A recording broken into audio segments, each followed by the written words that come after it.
Então, vamos fazer uma pequena prece para que os santos mártires e Deus, Nosso Senhor, nos ajude para nós fazer isso tudo bem tranquilo. Em nome do Pai, do Filho e do Espírito Santo. Amém. Pai nosso que está no céu, santificado seja o vosso nome. Venha a nós o vosso reino. Seja feita a vossa vontade, assim na terra como no céu.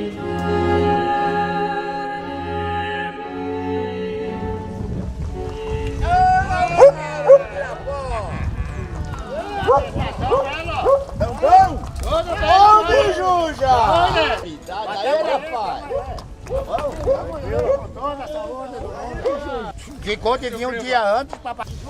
Fala! Vamos. Tá bem, graças a Deus. Juja, rapaz. Tu dá pra ele e tu dá pra mim. Prova minha.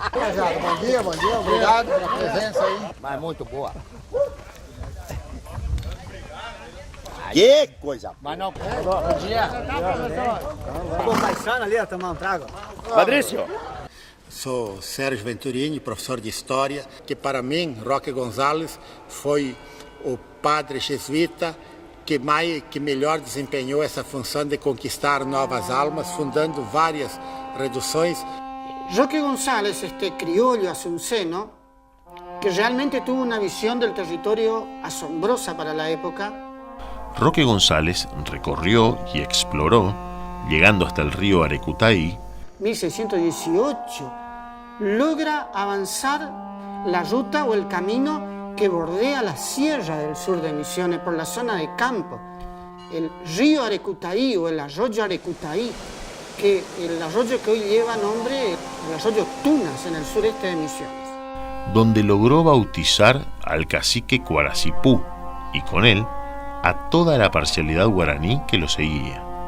Un personaje clave para Roque González, que era Cuaracipú. De hecho, los jesuitas tenían una estrategia muy simple. Logrando la conversión del jefe, se convertían todos.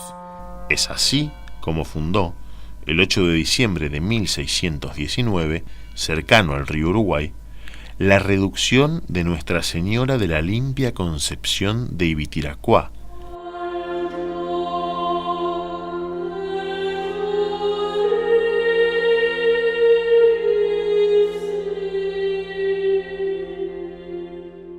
Roque González fue el primero que recorrió la región del Uruguay.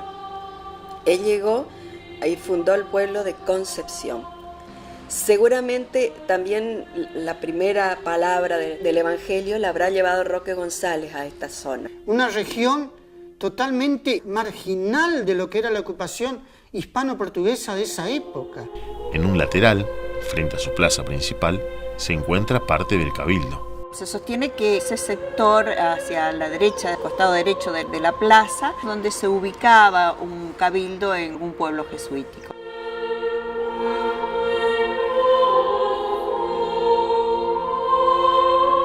La iglesia de Concepción fue una de las más amplias y esto tiene que ver también con la población que se mantuvo casi en forma permanente, entre unos 3.600, 3.500 habitantes.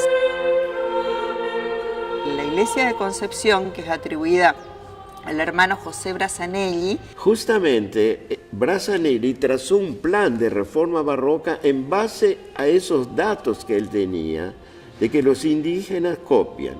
Entonces, él hizo estatuas pequeñas, modelos, que tenían que circular por los talleres para que los indios copian. Entonces, en muy poco tiempo, estarían las misiones equipadas de imágenes barrocas.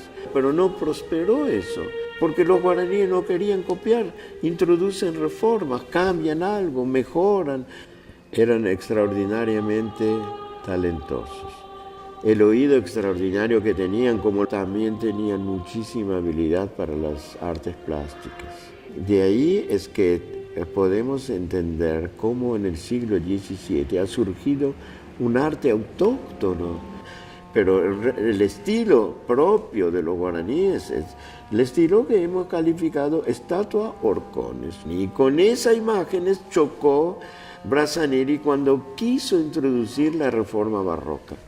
Lo que caracteriza así casi paradigmáticamente el momento jesuítico es la entrada, sobre todo con Brassanelli, y en ese momento de la escultura barroca en el Paraguay. ¿El resultado cuál fue?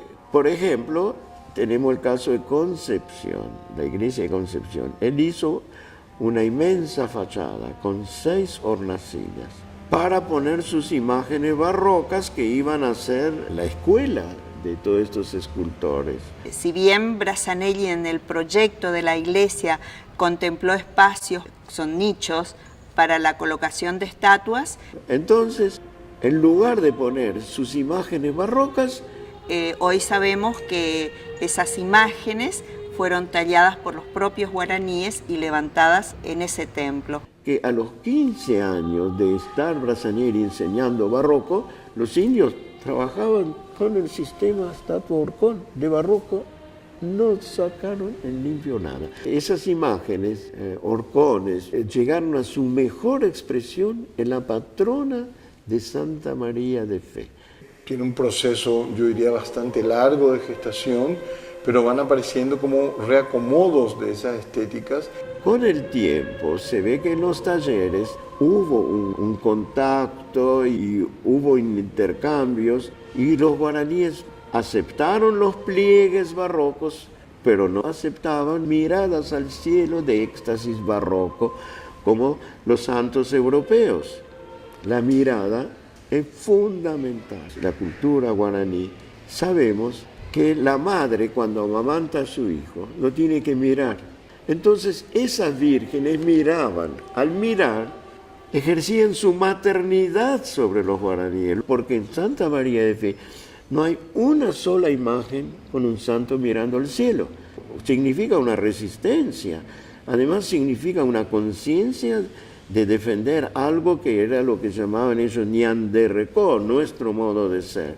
En nuestro modo de ser, en nuestro antiguo ñanderecó, en esto que es una síntesis que se ha dado y que tiene que ver con la evangelización.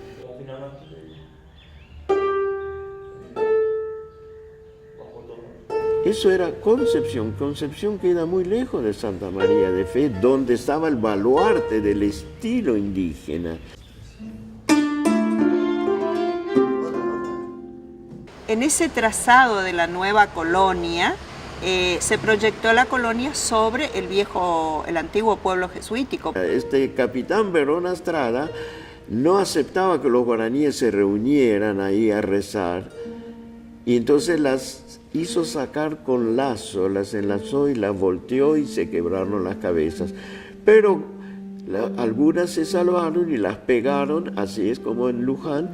En el Museo Colonial e Histórico Enrique Udaondo, en Luján, provincia de Buenos Aires. Hay 3 imágenes con cabeza. Podemos estudiar el estilo, y es el estilo de la estatua horcón, nada de barroco.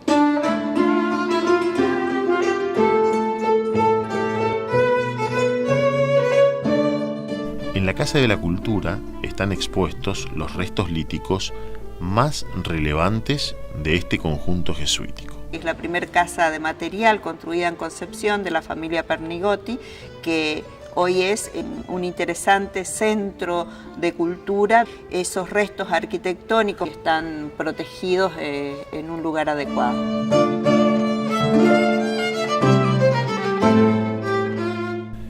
Muros diseminados en distintas viviendas por todo el pueblo son paredes perimetrales construidas con piedras de la antigua misión. Un aljibe o pozo de agua son algunos de los testimonios que quedan en pie de este pueblo misional. Que Brassanelli talló un San Miguel y descubrió que para los guaraníes el mal, en lugar del diablo común, no, la anaconda que se tragaba vivos a los guaraníes. En la zona de las misiones no se llamaba anaconda, no, en la zona esa es Curiyú.